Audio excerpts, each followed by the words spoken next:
کیا آپ جانتے ہیں ایک صحابیہ ایسی گزری ہیں جن کے ایمان لانے پر ان کو مارا گیا، اور ایسا مارا گیا کہ ان کی بینائی جا چکی تھی، یعنی وہ نابینا ہو چکی تھی۔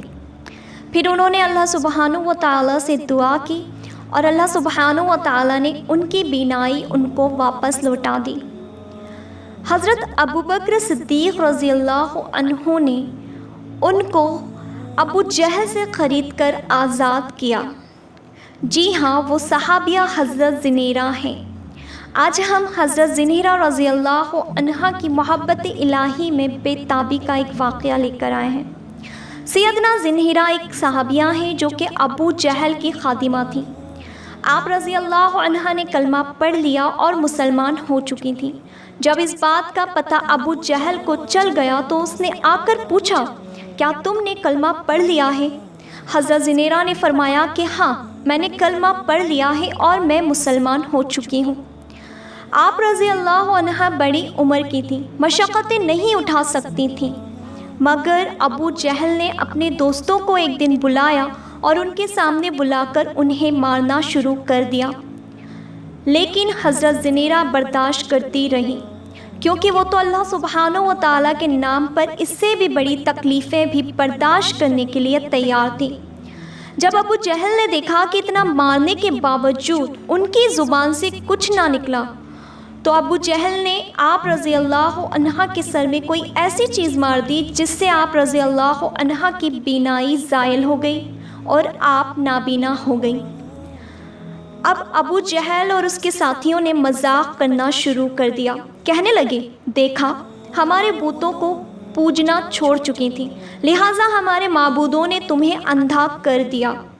حضرت زنیرہ مار برداشت کر چکی تھیں، مشقتیں اٹھا چکی تھیں، یہ سب سزائیں برداشت کرنا آسان تھیں، مگر جب انہوں نے یہ بات کہی کہ ہمارے بتوں نے تمہیں اندھا کر دیا تو آپ رضی اللہ عنہا برداشت نہ کر سکی، چنانچہ فوراً تڑپ اٹھی، اسی وقت کمرے میں جا کر سجدے میں گر گئی اور اپنے محبوب حقیقی سے راز و نیاز کی باتیں کرنے لگ گئیں۔ عرض کیا، اے اللہ، انہوں نے مجھے سزائیں دیں تو میں نے برداشت کیا، وہ میری ہڈیاں بھی توڑ دیتے تو میرے جسم کو چھلنی بھی کر دیتے، میں یہ سب کچھ برداشت کر لیتی، مگر یا اللہ، تیری شان میں گستاخی کی کوئی بات برداشت نہیں کر سکتی۔ وہ تو یوں کہتے ہیں کہ ہمارے معبودوں نے تمہاری بینائی چھین لی۔ اے اللہ، جب میں کچھ نہیں تھی تو تو نے مجھے بنا دیا، بینائی بھی عطا کر دی، اب تو نے ہی بینائی واپس لی ہے۔ اے اللہ، تو مجھے دوبارہ بینائی عطا فرما دے تاکہ ان پر تیری عظمت کھل جائے۔ ابھی دعا والے ہاتھ چہرے پر نہیں پھرے تھے کہ اللہ رب العزت نے آپ کی بینائی لوٹا دی۔ سبحان اللہ! اس وقت مرد تو مرد، عورتوں میں بھی یوں محبت الہی کا جذبہ بھرا ہوا تھا۔ اس واقعے سے ہم کو دو چیزیں یعنی دو نصیحتیں ملتی ہیں۔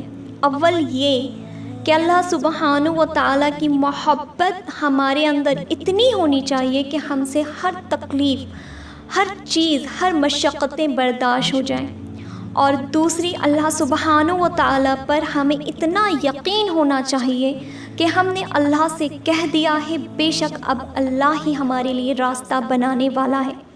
اللہ سبحانہ و تعالیٰ سے دعا ہے کہ اللہ ہم سب کو کہنے سننے سے زیادہ عمل کرنے کی توفیق عطا فرمائے۔ اپنی دعاؤں میں اپنی دینی سسٹر ضیاء خان کو بھی یاد رکھیے گا۔ جزاک اللہ خیر۔